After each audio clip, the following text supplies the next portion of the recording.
آج اسکول میں مینڈک کی ڈائسیکشن ہونا تھی۔ بچوں اور بچیوں کے تجسس کا کوئی ٹھکانہ نہ تھا۔ سر اسد مینڈک کو بے ہوش کر کے جار میں ڈال کر نہم جماعت میں ہی رکھ گئے تھے۔ کلاس کی نسبتاً نڈر لڑکی سائمہ نے سارے دن میں تقریباً ہر کلاس میں اس جار کو لے جا کر دکھایا تھا۔ چھوٹے کلاسز کے اکثر بچے تو جار کی شکل دیکھ کر ہی ٹسوے بہانے لگ جاتے۔ سب ہی سرگرم نظر آ رہے تھے۔ دن ڈوبتے ابھرتے محسوس ہوئے یہ دن دوبارہ کب ہاتھ آئیں گے؟ کبھی بھی نہیں۔ یہ سنہری یادیں دماغ کے منظرنامے پہ نقوش چھوڑ دیں گی۔ ہم خود بڑے ہو جائیں گے اور اسی اسکول میں اسی جگہ بینچ پہ نہ جانے کتنی مزید نسلیں پڑھ رہی ہوں گی۔ کیا ان کو احساس ہوگا کہ اس چار دیواری میں ہماری کیسی کیسی شرارتیں اور عمر کے کیسے سنہرے پل قید ہے؟ کبھی جو ہم خود پلٹ کر ان راہوں پر آئیں گے تو بیتے لمحوں کی خوشبو تو مل ہی جائے گی، لیکن چننے کو کوئی پھول نہ ہوگا۔ یہ وقت بھی کیسی ظالم شے ہے، انسان سے بچہ بننے کا حق لے جاتا ہے، بچپن لے جاتا ہے اور فکریں چھوڑ جاتا ہے، انسان کو سچ میں انسان بنا دیتا ہے۔ ایسی ہی باتیں وہ سب سوچتے اور اساتذہ بھی ان کے سامنے یہی فلسفہ دہراتے، اپنی یادیں بانٹتے۔ پتہ نہیں کیوں اسکول کی زندگی کے آخری 2 سال بہت زیادہ جذباتی ہو جاتے ہیں۔ پاکیزہ نے سر کرسی کی پشت سے ٹکا کر سوچا۔ ٹھک ٹھک کچھ اچھلنے کی آواز آئی۔ پاکیزہ نے آنکھیں کھول کر سامنے دیکھا، پھر چیخ مار کر اپنی نشست پر کھڑی ہو گئی۔ وہ بے ہوش مینڈک جس کو سارا دن اچھالا جاتا رہا تھا اب ہوش میں آ چکا تھا اور اس کا سر مسلسل اچھلنے سے جار کے کارک کے ساتھ لگ رہا تھا جس سے ٹھک ٹھک کی آوازیں آ رہی تھی۔ ساری لڑکیاں ہی پاکیزہ کی چیخ کی وجہ سے متوجہ ہوئی اور مزید چیخیں مار کر اس ہنگامے میں اپنا حصہ ڈالنے لگیں۔ نڈر سی سائمہ کی ساری بہادری ناک کے راستے نکل گئی۔ وہ چیخیں مارنے میں سب سے آگے کھڑی ملی۔ اس کے خیال میں وہ اچھال کر بیچارے مینڈک کو اتنی تکلیف پہنچا چکی تھی کہ وہ اب اس کی طرف دیدے پھیلائے یوں ہی نہیں دیکھ رہا تھا، بلکہ اس کی آنکھوں میں انتقام کے شرارے لپک رہے تھے۔ کلاس کے اس بے سروپا ہنگامے کو قابو کرنے کے لیے کوئی بھی استاد موجود نہ تھا۔ شور کی آواز سن کر سر اسد کلاس میں آئے اور ان سب کو بمشکل پرسکون کیا۔ لڑکوں کی تو ہنسی ہی بند نہیں ہو رہی تھی، وہ لڑکیوں کی چیخوں کی نقل اتار کر خوب ہنس رہے تھے اور اپنے ہاتھ پیٹوں پہ رکھ لیے تھے۔ لڑکیاں بھی اب کھسیانی ہنسی ہنسنے لگیں۔ مسئلہ جو کا تو تھا، جس کو چیرنا پھاڑنا تھا وہ جاگ گیا تھا۔ بند جار کے اندر موجود ہوتے ہوئے ہی اس نے حشر برپا کروا دیا تھا۔ بالآخر سر اسد نے لڑکوں کو بھیج کر اپنی بائک سے پیٹرول نکالا اور مینڈک والے جار میں کچھ مقدار انڈیل دی۔ جار کو جب ہلایا گیا تو وہ انتقام کے شرارے اپنی آنکھوں میں لیے ہی اس جہان فانی سے کوچ کر گیا۔ اب چیخیں مارتی لڑکیوں کا افسوس قابل دید تھا۔ خیر خدا کر کے بائیولوجی لیب میں جانے کا مرحلہ آیا۔ ڈائسیکشن بورڈ پہ تھم پن سے مینڈک کو منسلک کیا گیا تو لڑکیوں کی سیسی اور لڑکوں کی ہنسی کی آواز پھر سے گونجنے لگی۔ گول میز کے گرد کھڑے بچوں میں لڑکوں لڑکیوں کی تخصیص نہ تھی۔ آفتاب نے اسی وقت کا فائدہ اٹھایا اور پاکیزہ کے قریب جا کر کھڑا ہو گیا۔ سر اسد مینڈک کے پیٹ کو چیر چکے تھے، سب کی نظریں مسلسل اب اسی کی طرف تھی۔ سرگوشیاں مدھم ہوتے ہوتے تمام ہو گئی تھی۔ پاکیزہ کے ہاتھ پہ کوئی لمس جاگا، اس کا ہاتھ کسی نے تھاما تھا۔ پاکیزہ نے ساتھ کھڑے وجود کو آنکھیں کھول کر دیکھا۔ آفتاب بظاہر بہت دلچسپی سے مینڈک کے نظام انہضام کو دیکھنے میں مگن نظر آیا، لیکن صرف پاکیزہ جانتی تھی کہ اس کی گرفت اس وقت پاکیزہ کے ہاتھ پہ کتنی مضبوط ہے۔ پاکیزہ نے ہاتھ چھڑانے کی کوشش کی، لیکن دیو کی جان بھی کبھی طوطے سے یوں ہی نکلی ہے، طوطے کی موت ضروری ہوتی ہے۔ پاکیزہ کا ہاتھ چھڑوانے کے لیے سر اسد کی توجہ ضروری تھی، لیکن وہ انتہائی انہماک سے نظام انہضام کے ہر حصے کو بچوں کو دکھاتے نظر آئے۔ پاکیزہ اگر شور ڈالتی تو اس کا اپنا تماشا بھی بن جاتا، وہ خود تماشا بن جاتی۔ وہ خاموش ہو گئی۔ آفتاب پورے 40 منٹ اس کا ہاتھ تھام کر کھڑا رہا۔ وہ کبھی ہتھیلی کو ہاتھ سے تھام لیتا، کبھی انگلیوں کو پکڑ لیتا۔ گرفت ذرا جو ڈھیلی ہوتی، پاکیزہ فوری طور پہ ہاتھ چھڑوانے کی کوشش کرتی، لیکن اسے کامیابی نہ ملی۔ اس کی آنکھوں کے اندر اتنے انوکھے رنگ اترنے لگے کہ وہ سامنے پڑے مینڈک کے دل اور معدے میں کوئی فرق نہ کر سکی۔ اس کا دل چھوٹا پڑ رہا تھا اور ہتھیلیاں پسینے میں بھیگ رہی تھی۔ کوئی بہت ہی منفرد احساس سر تان کر اس کے لہو میں شامل ہو رہا تھا۔ پہلی بار کسی لڑکے نے اسے چھوا تھا اور اتنی نرمی سے اس کے ناخنوں سے اپنی انگلیاں مس کی تھی۔ پاکیزہ کو اپنا دل ڈوبتا ہوا محسوس ہوا۔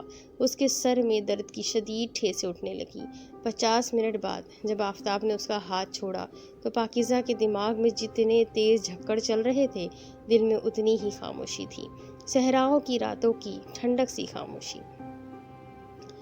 ذرا سی دیر میں دل میں اترنے والے لوگ ذرا سی دیر میں دل سے اتر بھی جاتے ہیں۔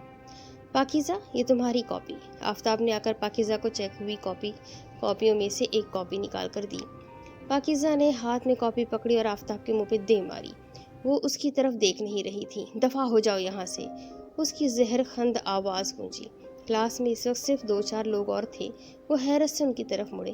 کیا ہوا ہے؟ سائمہ نے پاکیزہ کے کندھے پہ ہاتھ رکھ کر پوچھا۔ آفتاب ششدر سا وہیں کھڑا رہا۔ کچھ بھی نہیں ہوا مجھے، چھوڑ دو مجھے میرے حال پر۔ پاکیزہ نے کندھے پہ جمے ہاتھ ہٹائے۔ کوئی مسئلہ ہے تو ہم حل نکال لیتے ہیں، کوئی ناراضگی ہے؟ فہد نے آگے بڑھ کر معاملہ اپنے ہاتھ میں لینے کی کوشش کی۔ میں کہہ رہی ہوں کوئی مسئلہ نہیں ہے، تم سب لوگ چھوڑ دو، مجھے اپنے مسئلے خود حل کرنے آتے ہیں۔ پاکیزہ قطعی لہجے میں گویا ہوئی۔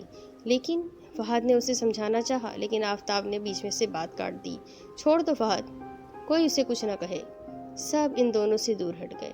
آفتاب نے اپنی کوہنیاں بینچ پر ٹکا دی اور پاکیزہ سے سرگوشی کی۔ مجھے ڈر لگتا ہے کہ جب تک تمہیں سمجھ آئے تب تک کہیں بہت دیر نہ ہو جائے۔ محبت بار بار دستک نہیں دیتی۔ پاکیزہ نے نہوست سے ناک چڑھائی۔ وہ ہاتھ پر لمس جگانے کا بدلہ لے چکی تھی۔ آفتاب جا چکا تھا۔ کیا ہوتا ہے ایک لڑکی کے پاس؟ صرف ایک کردار؟ یہ کیوں میرے کردار کو دھندلا کرنے کے پیچھے پڑ گیا ہے؟ میرے پاس اس کے علاوہ کچھ بھی تو نہیں ہے، کوئی رشتہ بھی نہیں ہے۔ میری ذات کا آئینہ بھی دھندلا ہو گیا تو میں خود سے کیسے نظر ملا پاؤں گی؟ میں کیسے سر اٹھا کر جی سکوں گی؟ اتنی لڑکیاں ہیں کلاس میں، اس گدھے کو کوئی اور کیوں نظر نہیں آتی؟ یہ کسی اور کی طرف اتنی ہی شدت سے متوجہ ہو جائے تو کم از کم میری جان تو چھوٹے۔ مجھے بنانے والے اللہ نے میرے کالے رنگ میں اس گورے رنگ والے کے لیے کیسی کشش رکھ دی ہے؟ یہ آزمائش ہے تو مجھ پہ ہی کیوں آن پڑی ہے؟ یہ امتحان ہے تو میں ہی کیوں دوں؟ یہ مصیبت ہے تو میں ہی کیوں جھیل رہی ہوں؟ یہ انعام ہے تو میری جھولی میں کیوں آن پڑا ہے؟ میں کیسے یقین کر لوں اس بات کا کہ محبت باہیں کھولے دھیرے دھیرے قدم بڑھاتے اپنی ساری خوشبوئیں لیے میری جانب بڑھ رہی ہے؟ کیسے مان لوں کہ محبت مجھ جیسی عام لڑکی پر بھی مہربان ہو سکتی ہے؟ وہ سوچ کے تانے بانے بنتی نہ جانے کس مقام پہ کھڑی تھی۔ زندگی نے تنہا سی لڑکی کو بس ایک نظر دیکھا اور پھر وقت کے گھوڑے کی لگام ڈھیلی چھوڑ دی۔ وہ سر پٹ دوڑنے لگا۔ زندہ رہنے کا حوصلہ دینا کتنا آسان ہے مشورہ دینا۔ تسکین لمبے بال کھولے آئینے کے سامنے بیٹھی تھی، ایک ہاتھ اپنی زلفوں میں پھنسایا ہوا اور دوسرے ہاتھ سے کنگھی کو سختی سے پکڑا ہوا تھا، اتنی سختی سے جیسے دل ہی دل میں کچھ فیصلے کر رہی ہو، کچھ یاد کر رہی ہو، کچھ بھول جانے کی کوشش کر رہی ہو۔ اس کے چمکتے سفید بال آئینے سے منعکس ہو کر اس کی اپنی ہی آنکھوں میں چبھنے لگے۔ وہ غلام بنا لیتا ہے کیونکہ ہم صحیح وقت پہ فیصلہ نہیں کرتے۔ پھپھو کیا کر رہی ہے؟ پاکیزہ کو اپنی تنہائی افسردگی کے دہلیز پہ دھکیلنے کی کوشش میں سرگرداں نظر آئی۔ وہ افسردگی سے چھپتی اس کے دامن کو تنکا جان کر لپکی اور تھامنا چاہا۔ میں کیا کر رہی ہوں؟ میں نے کیا کرنا ہے؟ میں کر ہی کیا سکتی ہوں؟ اپنے نصیبوں کو ہی رو سکتی ہوں، وہی کر رہی ہوں۔ اس نے کنگھی کو آئینے پہ دے مارا۔ ہر وقت عجیب و غریب ماحول بنا رہتا ہے اس گھر کا۔ میں اور آپ 2 لوگ رہتے ہیں اس گھر میں۔ آپ مجھے کچھ نہیں کہتی، میں آپ کو کچھ نہیں کہتی، پھر آخر ہم آرام سے بات کیوں نہیں کر سکتے؟ سکون سے رہ کیوں نہیں سکتے؟ آپ کا ایک دن مزاج ٹھیک ہوتا ہے تو 2 دن برہم رہتا ہے۔ آپ اپنے آج سے سمجھوتا کیوں نہیں کر لیتی؟ وہ الجھ پڑی۔ اس کی پھپھو آج پھر اپنے آپ میں سے نکلی جا رہی تھی۔ کوئی اور وقت ہوتا تو وہ انہیں ان کے حال پہ چھوڑ کر واپس پلٹ جاتی، لیکن تنہائی اتنا الجھاؤ پیدا کر دیتی ہے کہ انسان کا دل الجھنے کو کرنے لگتا ہے۔ میں سکون سے رہنا چاہتی ہوں، لیکن تم نے دیکھا ہے میرے وحشت زدہ کمرے میں ناچتی تنہائی کو؟ تم نے دیکھا ہے میرے ترسنے کو؟ لیکن تم کیوں دیکھو گی؟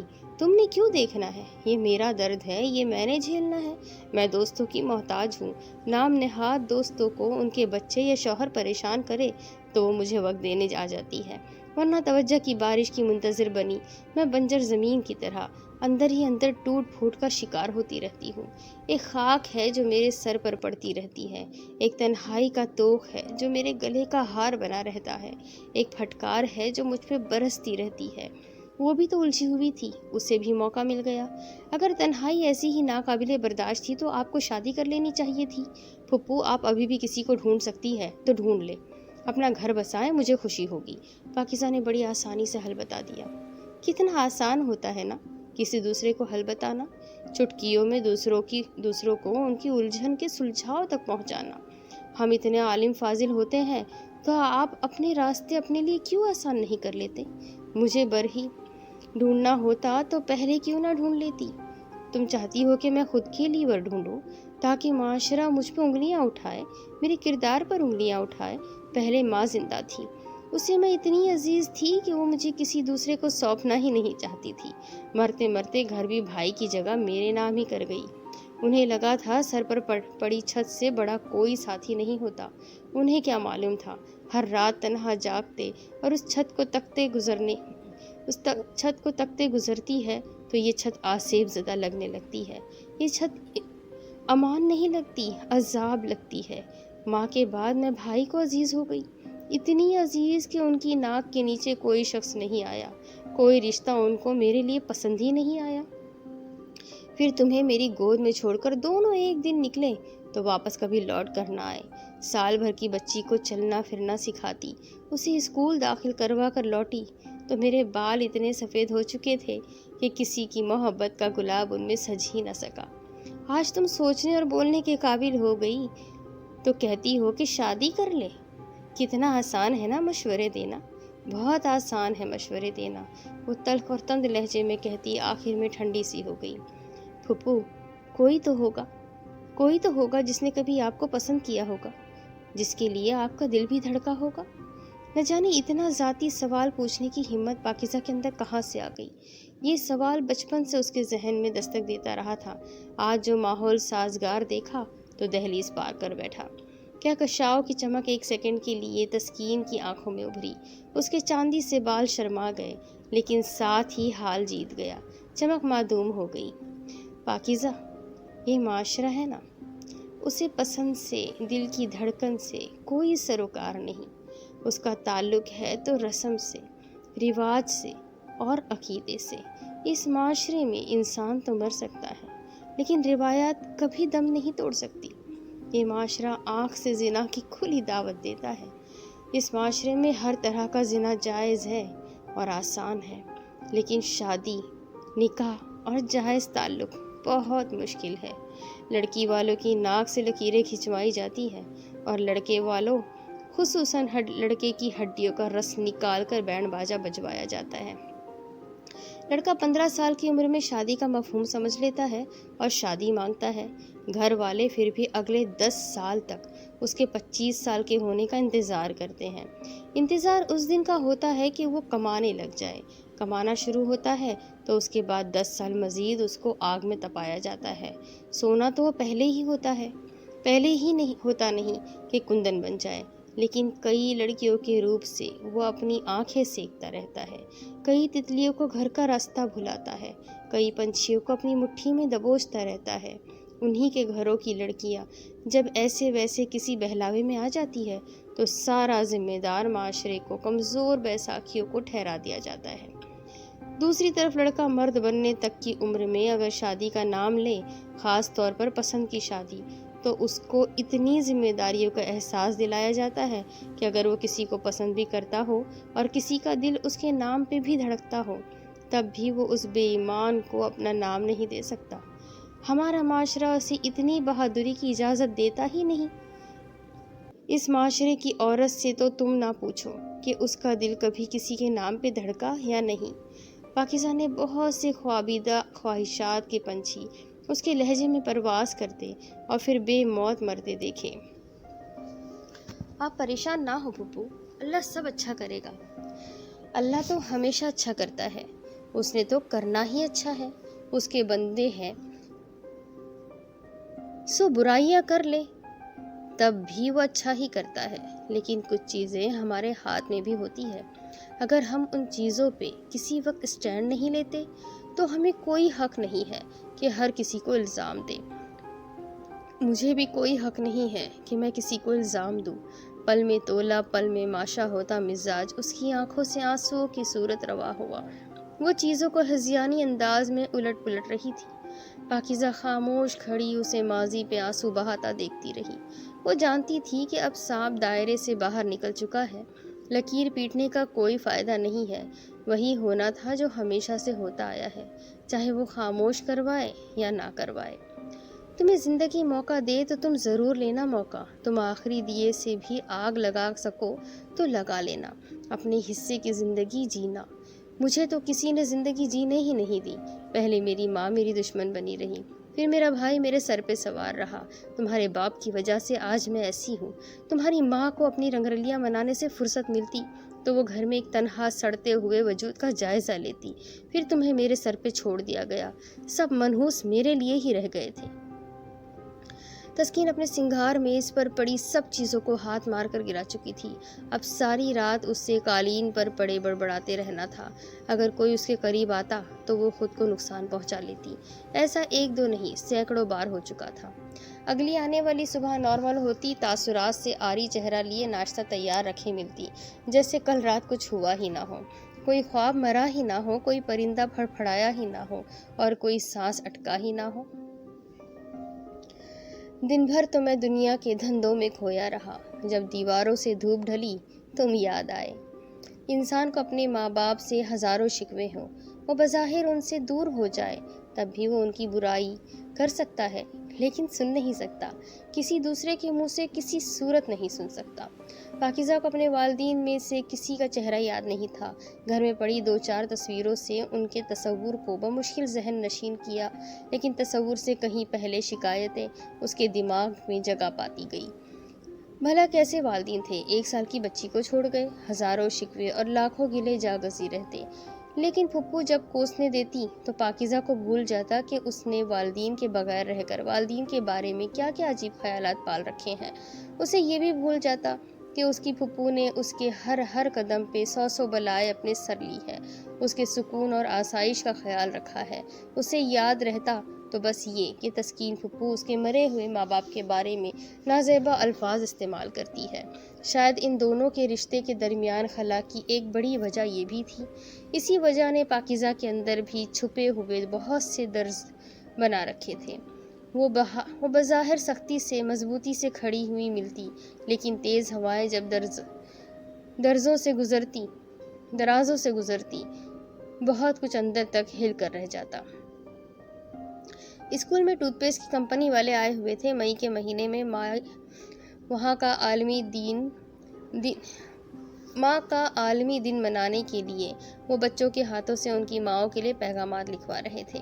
پاکیزہ نے محرومی بھرے کچھ الفاظ کاغذ پر گھسیٹے۔ میم نگین نے اس سے صفحہ لے کر پڑھا اور اسے باقی کلاس کے بچوں کے پیغامات جمع کرنے بھیج دیا۔ پاکیزہ کے کاغذ پر لکھا تھا: دنیا کی سب سے بد نصیب بیٹی وہ ہے جس کی ماں اس کے سر پہ نہیں ہوتی، اسے سرد و گرم سے بچا نہیں سکتی، اس کی تربیت نہیں کر سکتی، اس کے ساتھ ایک بار پھر سے جوان نہیں ہو سکتی، اس کے غم نہیں بانٹ سکتی، اس کے درد نہیں پڑھ سکتی، اسے اپنی آغوش میں سمیٹ نہیں سکتی۔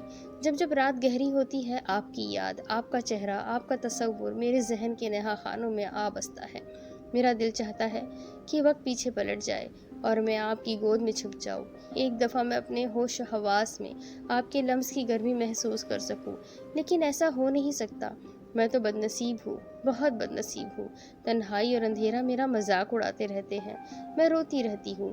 میں آپ کو بہت یاد کرتی ہوں امی، میں آپ سے بہت پیار بھی کرتی ہوں۔